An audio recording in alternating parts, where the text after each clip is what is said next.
বিএনপিকে বিভিন্নভাবে media trial করা হচ্ছে। আসলে এগুলি সম্পূর্ণ ভুয়া নিউজ, আপনারা জানেন।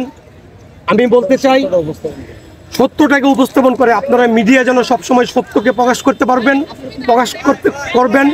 আমি মোহাম্মদ সাদ্দাম খন্দকার, আমি ব্রাহ্মণবাড়িয়া জেলা কসবা উপজেলা থেকে আমি এসেছি। আমি কসবা টিআইএল বিশ্ববিদ্যালয় কলেজ শাখা ছাত্রদলের সাবেক সিনিয়র সহসভাপতি। আপনারা জানেন বিগত 17 বছর যাবৎ বাংলাদেশ জাতীয়তাবাদী ছাত্রদল এই খুনি ফ্যাসিস্ট হাসিনার বিরুদ্ধে আন্দোলন সংগ্রাম লড়াই করতে গিয়ে বাংলাদেশ জাতীয়তাবাদী ছাত্রদলের হাজারো শত শত মামলা হামলার অপেক্ষা করেও প্রকাশ্যে রাজপথে থেকে এই একমাত্র ছাত্রদলেই কোনো ছাত্র সংগঠন যারা ওপেন 17 বছর রাজপথে থেকে হাসিনার বিরুদ্ধে লড়াই করেছে।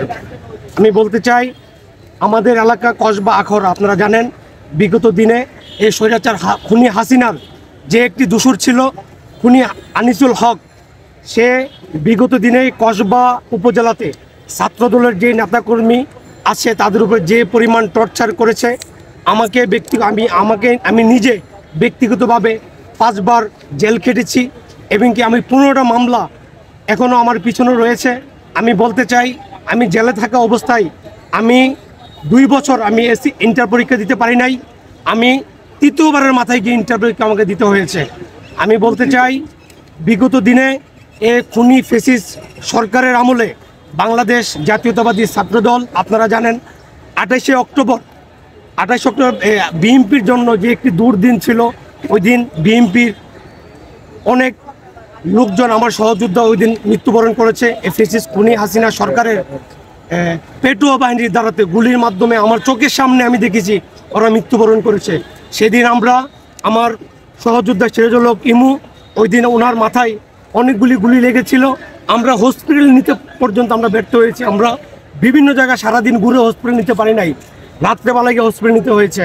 আমি বলতে চাই বর্তমানে আজকে যে ছাত্রদলের সমাবেশ, সেই সমাবেশ থেকে আমি বলতে চাই বর্তমান যে নতুন প্রজন্ম তরুণ ভোটার, আপনারা জানেন বিগত 3 পিরিয়ড কিন্তু বাংলাদেশে কোনো ছাত্র নতুন ভোটাররা এখন পর্যন্ত ভোট দিতে পারে নাই।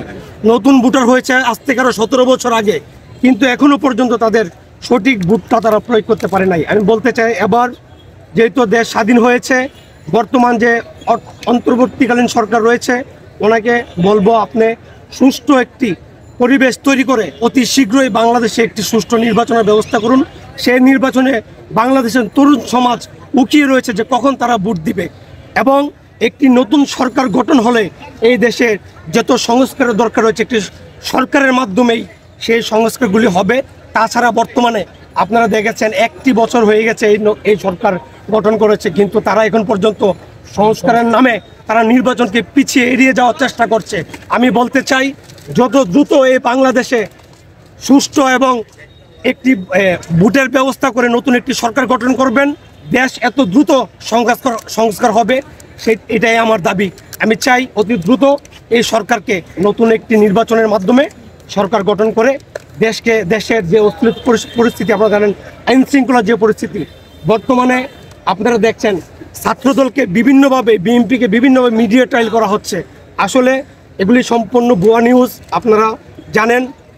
আমি বলতে চাই সত্যটাকে উপস্থাপন করে আপনারা মিডিয়া যেন সবসময় সত্যকে প্রকাশ করবেন এ বলে আমি আমার বক্তব্য শেষ করলাম। ধন্যবাদ সকলকে। আসসালামু আলাইকুম।